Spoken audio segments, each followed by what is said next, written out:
This chat is intended as an introduction to building fasteners, bolts, screws, some brackets, for beginners who are trying to interpret their plans and work out what they need for a particular job, and maybe for some of the more advanced people who are looking for a few tips and tricks. Again, I'll concentrate more on the background and the theory rather than the actual details and sizes, etc., because those things you can hunt down yourself once you know what you're looking for. A logical place to start is at the foundations. Somewhere there's likely to be some concrete, which is going to have to be attached to the frame. You might be lucky enough that somebody's left some bolts poking out of the ground for you, and it's just a matter of taking the nuts off and bolting the frame down. It's the classic way of doing things, but it's becoming less and less common, particularly in cottage construction. One reason is it requires a lot of accuracy and foresight to put the bolts in exactly the right position. And normally when people are concreting, they're thinking of lots of other things as well, and avoiding tripping over bolts and laying out the things exactly when the floor plan might change or the members might be different is one stress that a lot of people don't think they need. So one alternative is to buy the threaded rod, is the generic term, or Booker rod is a common trade term, in lengths, maybe 6 meters, and cut the lengths that you need, drill a hole in the slab, mix some glue, and glue the bolts in where you need them, when you need them. So they're called chem sets. They've got a lot of advantages. The chem set means that you can drill the hole basically as deep as you want. The chemical anchor, if prepared properly, is extremely strong and reliable. And the bolts themselves are quite cheap. And if you're doing a large quantity, chem sets may well be the cheapest and easiest way to go. It is, however, a bit of a nuisance having to rely on a chemical, and also if you ever glued a few things, you'll notice that some fall apart for reasons that you really don't understand. There's a little bit of grease on it. You mixed 5 parts of part A with 1 part of part B instead of the other way around. Who knows? So they also are a bit of a nuisance if you have got only a few to do. One of my favourite bolts is the screw bolt. This is basically the concrete equivalent of a self-tapping screw. The advantage here is you can put your member in the place with a hole drilled in it. You can drill a hole through there, the same size as the shaft of the bolt, and then you install this using a spanner or a large impact driver. I personally think that these have revolutionised attaching timber and steel to concrete. They're very versatile. They've got a few downsides too, though. They're a little bit expensive, and they're not really reusable. Once you've driven them into the concrete once, you will find that you can remove them quite easily, but you can't really trust them the second time you put them in, because each time these threads go in, they chew up a certain amount of concrete.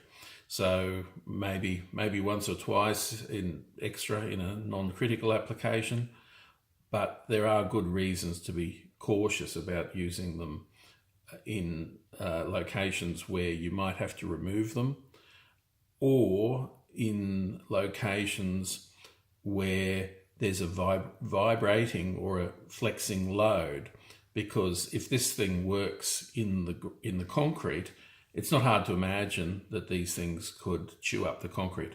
The manufacturers claim probably not, but I would still be fairly cautious. If you see rare instances, buildings are not normally fairly static things, but there are rare instances with ramps and things like that where it would be a little bit that risky, I think, to use these guys. They're available in all sorts of different sizes, from the very small to the very, very large. These ones can be installed with a simple impact driver. These ones need a big impact driver or a spanner. So the classic method, of course, of attaching something to concrete is to use a dynabolt. The dynabolt works very cleverly by having a tube which has got a slot in it. The bolt goes in there. When you tighten the bolt, it expands the tube, and it provides a very reliable, strong connection. It has also got some disadvantages though. It's relatively expensive, and also it doesn't like locations very close to edges because of course it's expanding the concrete, so near an edge it's likely to cause spalling on the edge of the concrete. The biggest disadvantage that I see with them though is that the hole that you have to drill is considerably larger than the bolt, whereas in the screw bolts it's smaller. This means that you have to put your base plate on the material, you have to mark your holes, you have to take the base plate away, you have to drill it, you have to install the bolts, and then you have to move the base plate back on, and then you have to bolt it down. That's quite a nuisance. In real construction terms, it's always more reliable if you can just put the thing there and install it directly. It does have the big advantage though that the bolt can be removed, the nut can be removed, and the thing that's bolted to it can be shifted and reused or relocated or what have you. With a bit of luck, sometimes you can actually get these things back out of the ground. You wouldn't count on that. There's still a place for them. They're not as much stronger than a screw bolt as you'd expect, but nevertheless, they've still got a place. So as we move further up the building, we're going to have to start bolting some timber or some steel together. The classic method, of course, is just your simple bolt. Hex head at one end, hex nut, a couple of washers, and you bolt the thing together. 100% reliable, very, very simple. You just drill a through hole and off you go. The hex heads, though, are a little bit ugly if they're in an exposed location in a building, or if they're on a post where you can scratch yourself. So of course you could then go to a cup head bolt. They've also got a bit of a square base here which can be hammered into a bit of timber so that they don't turn, which means that you don't have to get a second person to hold the other end with a spanner as you tighten it, or you don't have to do the dance with two spanners yourself. So that's a slightly more attractive alternative, and like the bolt, perfectly reliable, perfectly transparent how it works. If you're looking for a bolt which is in a direct in a location where you're going to see what's happening, and it's a smaller size, you can always get one with a slot head. The slot head is a little bit more attractive, and if it was, say, on a door or something like that, that would be an acceptable solution sort of visually or architecturally. Of course, you don't always have the luxury of getting to both sides of something. So the classic solution in the good old days was the coach bolt. The coach bolt is self-tapping, but in practice you really have to drill a hole basically the size of the shank in there, and you have to then install it with a spanner or with an impact driver. Now, the advantage with these is that you can just do it from one side, and they're also available in a broad variety of lengths and sizes. The disadvantage, in the past more so than now, was that they tended for some reason to be made out of rubbish steel. So if you drilled this hole smaller than was required, you often started to install it and you found that the head had turned off and was sitting in your spanner, and you had a pain in the neck of a bolt to try and extract.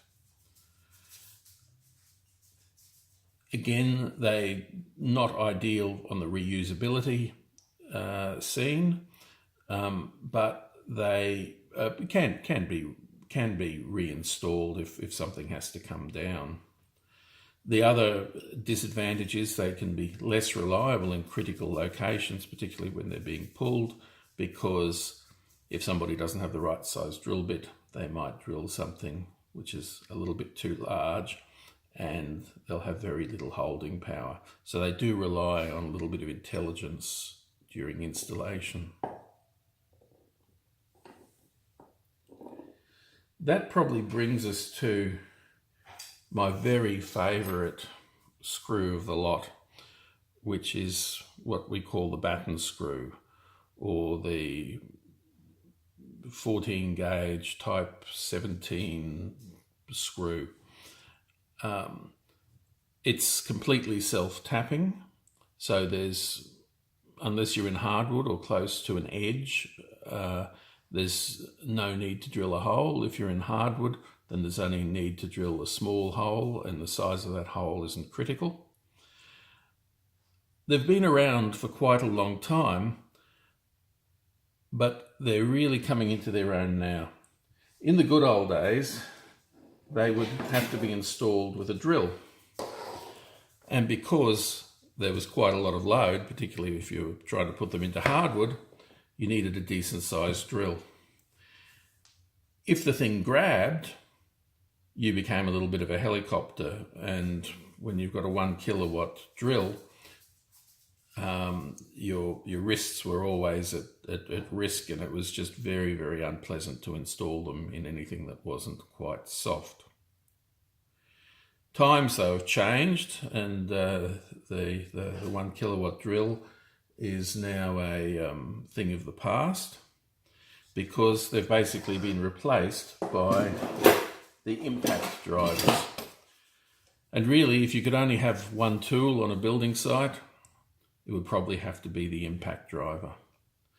That drill that you saw, which was 1 kilowatt power, had about 65 Newton meters of torque, which in its day was outstanding and was the top of the market. This is a run-of-the-mill impact driver, and it's got 175 Newton meters of torque. So it's taken batten screws from being something that 100 kilo burly guy could only install into hardwood to something that my 3-year-old daughter can actually do. She has batten screwed sleepers together for me in pine. The batten screws, as they've become more and more popular, have become available in more and more sizes. So there's baby ones, there's long ones, And depending on the application, if it's indoors and it's never going to see any rain, why not get a nice golden one? And really, it's not unacceptable to leave these exposed.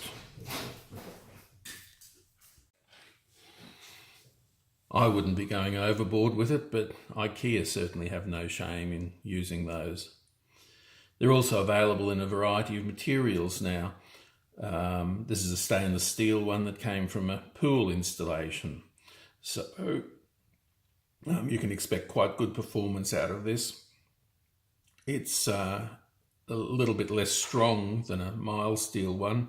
You can see that the hex drive has been damaged a bit there, but there's still an excellent alternative for critical applications or treated wood, or where you want to have something pretty.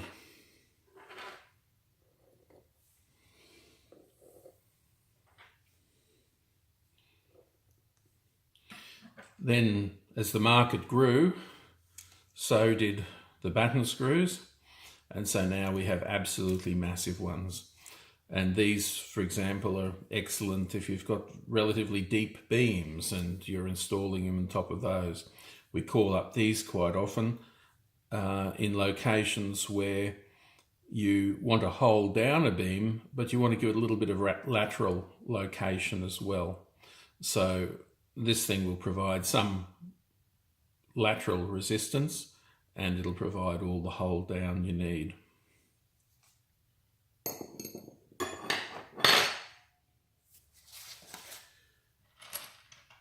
Of course, there are smaller screws available, but they're more for things like joinery and things like that, rather than structural framing.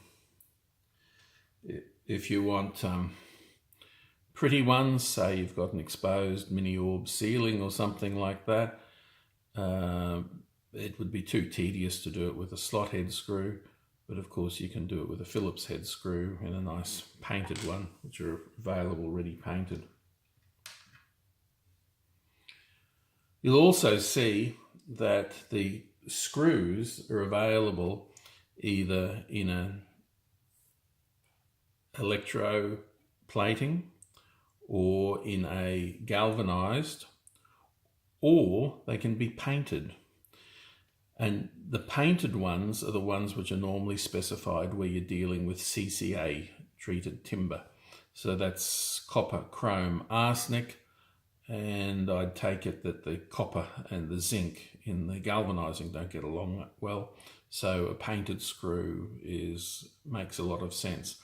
And I also wouldn't underestimate the power of wood to rot out screws. I've dismantled a fair few structures, hardwood structures which have been built with ordinary screws, which have been meticulously painted, but there's enough acidic material and moisture in the wood to turn these into rust in a relatively short time. Here's another brother. You'll notice it's a bit thicker, and it's also got a different drive end. It's got a square end, and this one is for decking.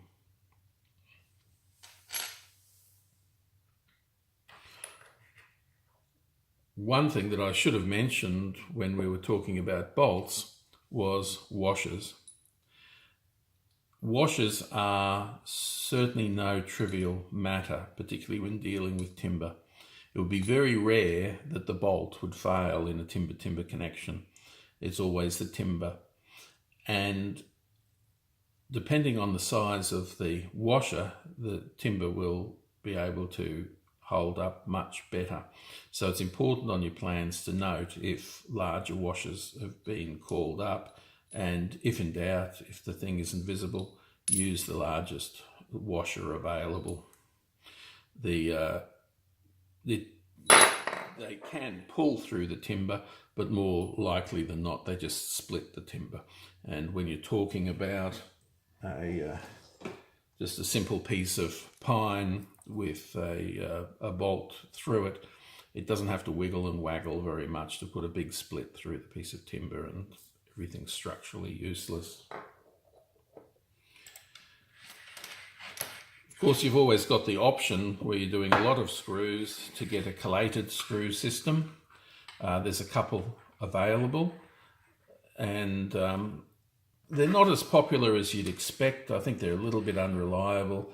In my experience, for every 50 or 100 screws you put in, you're dealing with one jam, or you've got one chewed out bit or something like that, and you lose a bit of time on that. And the benefit of going collated is a little bit questionable. Plasterers or what have you would have no choice though. They're just putting in millions of the things, and they're really quite skillful at avoiding the jams. So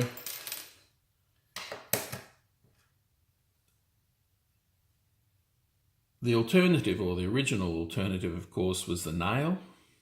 This one is your classic bullet head nail, which has got very little axial strength.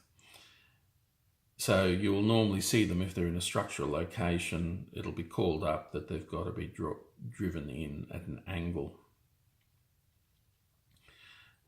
In an attempt to overcome that, you can have fluted screws, which are less likely to pull out, but nails, or conventional hand-driven nails, really are dying not even a slow death, probably a fast death on site. Where you would have seen a heck of a lot of them in the past would have been in clouts, and particularly in bracing panels. If you have a look at your plans, you might see that it calls up clouts at 50 mil centres along the edges and 150 mil centres through the panel, and all of these got driven by hand. Fortunately though, the gods have developed some nail guns now that can drive a reasonable clout that will do the job, and it's not becoming as critical to send the apprentice down to drive hundreds and hundreds and hundreds of mind-bogglingly boring nails by hand. Here's one, again with ribs on it, and this would be for plasterboard. There's probably a little bit of a hollow in it so it can hold a bit of plaster in the top. Of course, the king of the site now is the nail gun. And it's growing in usefulness as the finishes on the nails are improving. It used to only be that electroplated nails were available, but now full galvanized nails are available, and these ones would probably even pass for clouts on a bracing sheet.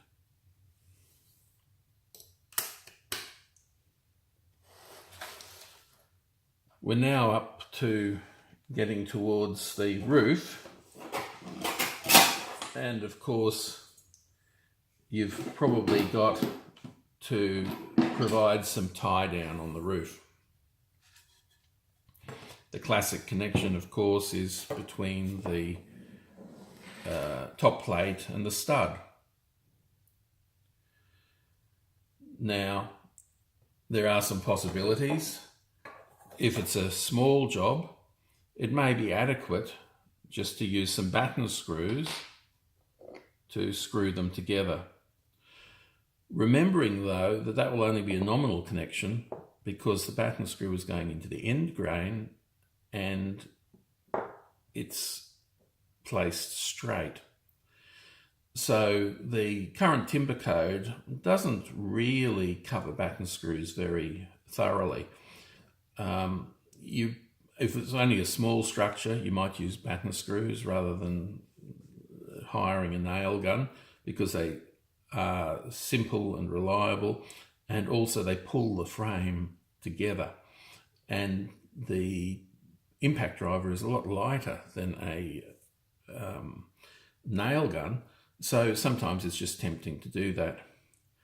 If it's a structural application, you could of course just drive the batten screw in at an angle.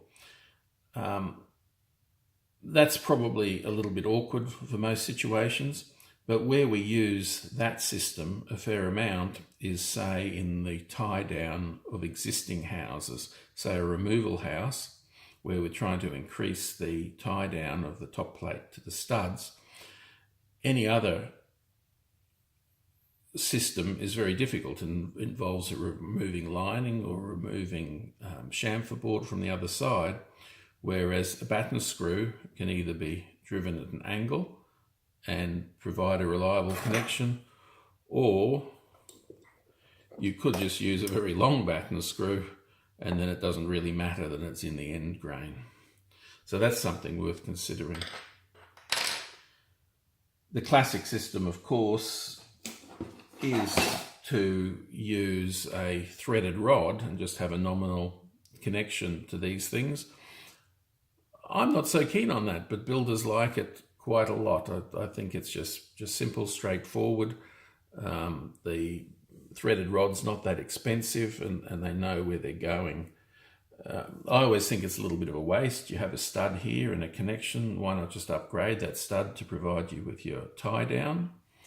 One very simple way of doing it is building your frame, just nailing it together with a few skew nails or a few nails through the top, and then adding a strap over the top. So that's simple. It's just a matter of putting it over, nailing it down, and then you've got a very reliable connection. These straps are very good. You just have to be cautious when you use them because, of course, these nails work much better with the grain than against the grain. It also takes a reasonable amount of skill to install one of these with a hammer. You're possibly better off using something like a 2-pound mallet because they can sort of go a bit crinkly and over the place otherwise. Another alternative is just to buy a lot of meters of strapping and to strap over whatever connections you've got. And then your plans will tell you how many clouts per leg. It might be 3 or 5 clouts per leg are required to hold the strap down. Where we really recommend a lot of this is, again, on removal houses when increasing the tie down.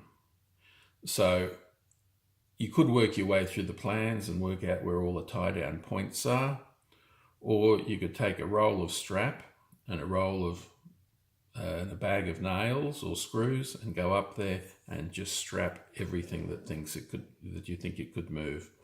And for the few hours involved in doing that, it's certainly a very reliable way of getting a very solid roof. It's very hard to put in too many straps. Here again, it's quite practical to use clouts, but a little bit tedious. If, say, 5 clouts or 3 clouts per leg are called up, you can reduce the number to maybe 2 and use a self-tapping screw. If it's a fairly short one, you'll be able to put it into hardwood without splitting the hardwood. And it's a little bit easier to install. It's a very reliable connection and you're not hanging around trying to drive nails in with a hammer from awkward angles and fishing around for more nails and what have you than you need. So I'd highly recommend considering using a self-tapping screw when you're doing your strapping. Of course, you're not limited to strapping over things. You may have some locations where you want to attach 2 pieces of timber together, and so little nailing plates are available as well.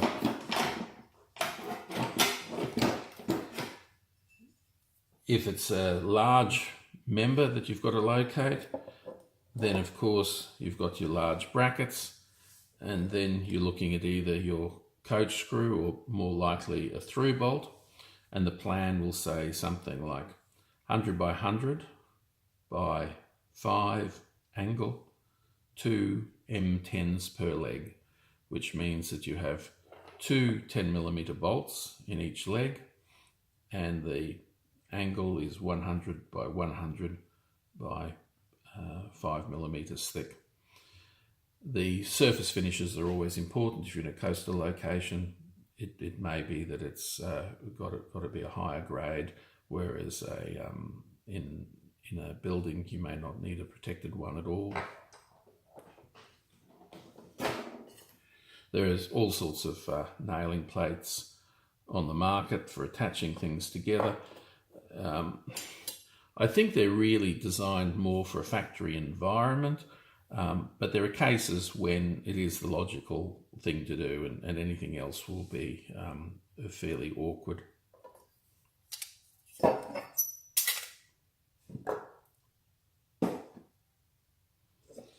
So we've worked our way from the slab through the frame, and now we've made it to the roof. Here's a classic. This is your classic lead-headed nail for nailing down roof sheeting, and you can see why being a roof plumber used to be a lot harder job than it is now, and why removing old roofs is a lot more painful job than it is now, because of course now you'll use some sort of a roofing screw. So again, it's a self-tapping screw, and you'll see some marvellous things happening depending on your application, on how much shank is left bare. It can have two separate threads depending on what you're connecting together, whether it's steel onto a timber batten or whether it's a steel batten onto a steel batten. You've got all sorts of choices there. The beauty of the screws is they're also available in a large variety. You'll see here, this one is for going into timber, and this one's for drilling through steel. So this will actually drill through quite substantial pieces of steel and then cut a thread into it. Available in all sorts of lengths and sizes. Some just for connecting one steel plate to another steel plate. And then you've got interesting little variations like this fella here, which has got a couple of wings on it. And what they're intended to do is to cut the softer material that it goes through as it comes in to enlarge the hole.